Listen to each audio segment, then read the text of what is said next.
everyone, Kevin here. Today I'm going to show you guys how to change your clutch fluid the easy way.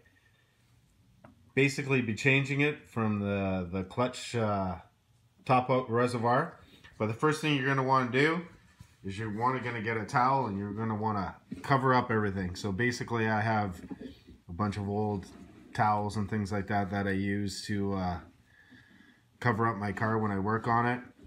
So basically you want to isolate it because you do not want to get clutch fluid or brake fluid on your car because it's really not good for it. Okay, so the first thing you're going to do is cover it all up. So you got it all isolated, tucked in there nice so it doesn't drip anywhere. Then you're just going to take the cap off. Right? Make sure it doesn't leak anywhere. Place that somewhere safe. And then what you're going to want to do is you're going to want to have some kind of way to suck it out. So basically I just use basically it's like a syringe without the needle. You can buy stuff at Canadian Tire, or well, you can buy stuff at your auto parts supplier, or you can use a turkey baster. I've seen lots of people use different stuff. So if you don't change your clutch fluid regularly, this will be really black. So right now mine's kind of a smoky color. All you're going to do is you're going to remove it with this. So you're going to use this and you're going to have a bottle of some kind. Basically all I'm using is a water bottle. So you just use a water bottle. I already took some out. And then all you're going to do is stick it in. You're going to remove it. Make sure you don't spill it anywhere. And then you're just going to put it in the bottle. Then you're going to remove it. A little more. In the bottle.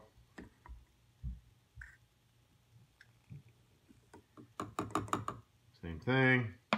You're just going to keep going until you get it all out. If you use like a turkey baster or a larger, I'll call it a syringe needle, you'll be able to get it out in like 1 or 2 scoops. And then what you're also going to want to check for is in the bottom, you're going to want to see if there's any black. So I'm not even going to show you in mine, there's none in there because I already cleaned this all out. I do this regularly. So it's pretty clean on the inside. And then what you're going to do is you're going to grab a nut. You're going to grab your .4 brake fluid, which is clutch fluid.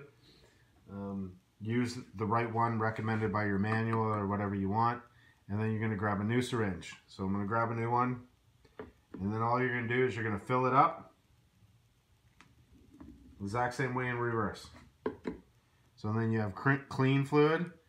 And you're going to fill it up. And again, you're making sure that you're not going to spill any on your car.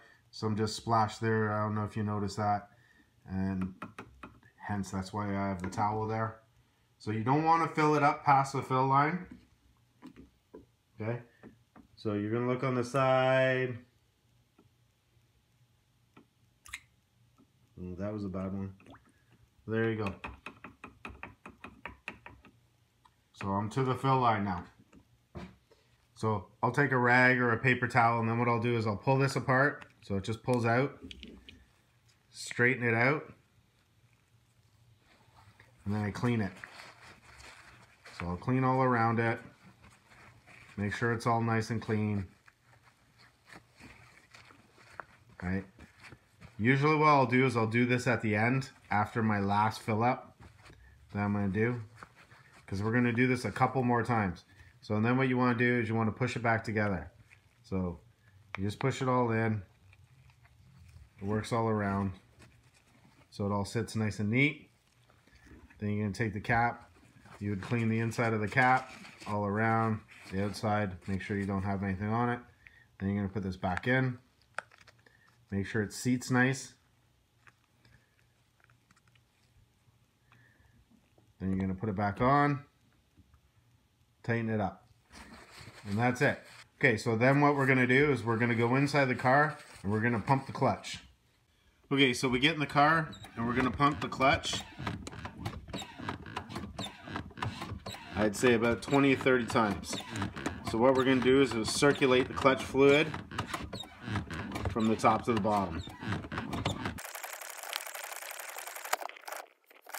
Okay, so we're all done pumping the clutch, and then what we're going to do is we're going to get back out and we're going to drain some more clutch fluid out. Okay, so we just finished pumping the clutch fluid. Now what we're going to do, we're going to take the cap off again on the clutch reservoir, put the cap somewhere safe. Then we're going to take our dirty turkey base or whatever you guys are using, and then we're going to drain it out again. So just drain all the fluid out. And as you can see, mine's not that dirty.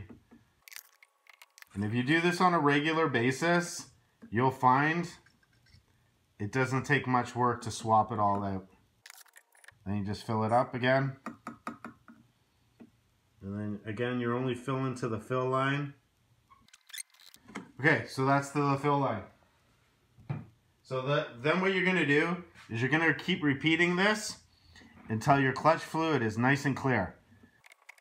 So that's it. Put your cap back on, and then we hop back in. Okay, so this is, I've done this a few times now, and basically what's happened is the clutch fluid is almost the same color as when I put it in. So I'll move the camera over so you guys can see. So the clutch fluid is really clear, and that's what you're looking for. So it'll take a few times, and then you'll drive it for a week or two. If you haven't done this in a long time, you'll drive it for a week or two and you'll see it's like black.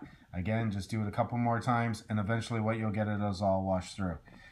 The reason this is the easy way of doing it, because you can actually, there's a bleeding nipple underneath by your clutch that you can bleed it through, but to access it is very difficult. So this is probably about the easiest way to do if you just do it regularly. Hope this helps you guys out, and hope you enjoy and like my videos. Okay, take care.